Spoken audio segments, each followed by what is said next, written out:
12 de abril. São Sabas, o Godo, mártir. 372. Da nação dos godos, Sabas era filho de pais católicos, que se esmeraram em proporcionar-lhe uma educação rigorosamente católica. Vivendo no meio de arianos, com o máximo cuidado afastaram do menino todas as influências da heresia. Tiveram, pois, a satisfação de ver o filho desenvolver-se física e moralmente, sendo desde pequeno amigo da oração e das coisas divinas. Não descuidando o estudo das ciências e artes, era mestre na ciência dos santos. Jovem ainda, muito trabalhou pela conversão de idólatras e hereges. Mortos os pais, destinou grande parte da fortuna aos católicos pobres, que sofriam cruel perseguição da parte dos godos. Corajosamente os defendia, sempre que as circunstâncias o aconselhavam. Seu desejo era um dia alcançar a coroa do martírio. As autoridades e pessoas de influência entre os godos eram pagãos e tudo faziam para prejudicar a religião cristã. A perseguição começou com a ordem dada aos católicos de comerem a carne dos animais mortos no culto dos deuses pagãos. Pagãos havia que, para salvar a vida de parentes católicos, faziam clandestinamente substituir a carne sagrada por outra comum, enganando habilmente a vigilância dos guardas. Sabas declarou-se francamente contrário a esta praxe e disse não poder reconhecer como cristãos aqueles que dessa maneira pretendiam iludir pagãos e católicos.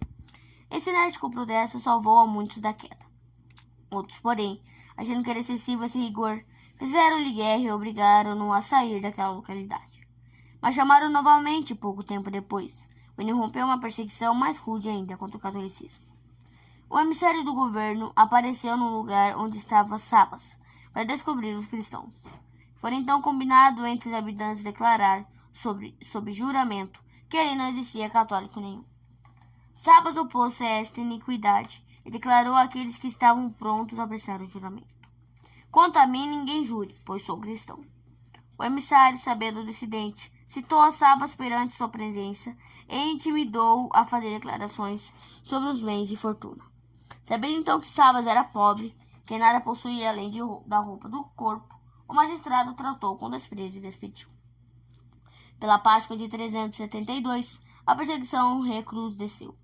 Sabas sabia de festejar do melhor modo possível a Páscoa.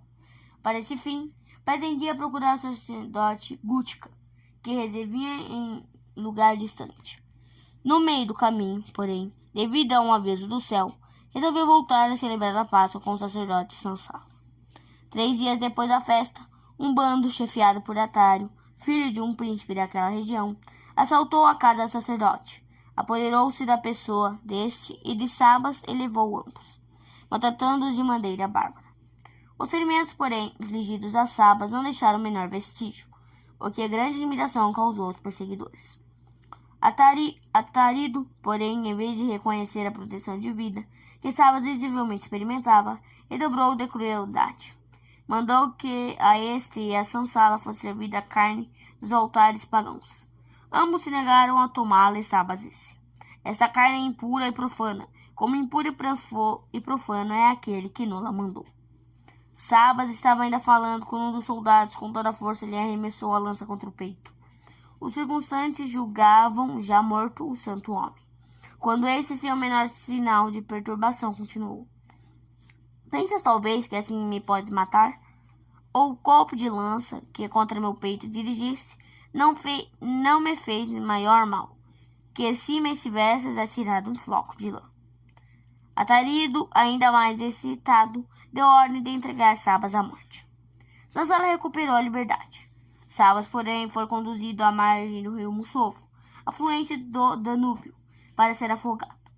Longe de sentir tristeza, manifestou a maior satisfação por ter sido achado digno de morrer pela fé. Os soldados, movidos por sentimentos humanos, ofereceram-lhe ocasião de invadir-se. Sabas, porém, disse-lhes: fazei o que vos foi ordenado. Vejo na outra banda o que não vedes. Vejo ali os mensageiros de Deus que vieram buscar minha alma e conduzi-la à glória eterna. Os soldados, então, amarraram e o atiraram à água. Este acontecimento teve lugar aos 12 de abril de 372. quando eram imperadores Valentiniano e Valente. Os soldados tiraram da água o corpo do mártir, deixando-o insepulto na areia. Júnior Sorando, duque de Chitia e grande servidor de Deus, mandou buscá-lo e decentemente enterrar na Capadócia. Foi uma grande felicidade para São Sabas, Deus ter lhe dado bons pais, que solidamente o instruíram nas verdades da santa religião, preservando-o assim do perigo de cair nos erros da heresia. Grave é o pecado dos pais que se descuidam do cumprimento do dever de ensinar aos filhos as verdades da religião, principalmente quando existe o perigo da heresia. Peca o católico quando voluntário e desnecessariamente se expõe ao perigo de perder a fé. O que acontece com a leitura de livros heréticos, com a convivência com pessoas acatólicas. A leitura de livros heréticos é proibida, sob pena de excomunhão. Sabas era um santo homem e bem firmado na fé. Não obstante, fugia do veneno da heresia, como de uma cobra. Muito mais razão temos nós para evitar todo contato com os hereges, suas obras de literatura, dado que nos livros dos hereges se encontram coisas bonitas sobre a piedade e a sabedoria divina. Certo é que não lhes falta o veneno mortífero, escreve São Leão. Esse santo papa queimou publicamente os livros dos maniqueus e convidou os bispos a que fizessem o mesmo. O fato de não mais existirem obras escritas daqueles hereges prova com que exatidão foi executada a ordem do Santo Padre. Que os hereges protestem contra esta justa repulsa nossa. A nossa intolerância é mais que justificada. A mesma e maior intolerância pratica eles, para com tudo quanto é católico. Os próprios gentios de Roma proibiram a publicação e divulgação de obras ímpias e irreligiosas. A própria Bíblia, contra que Hefesto, os cristãos, animados pela pregação de São Paulo, trouxeram aos maus livros e os queimaram publicamente.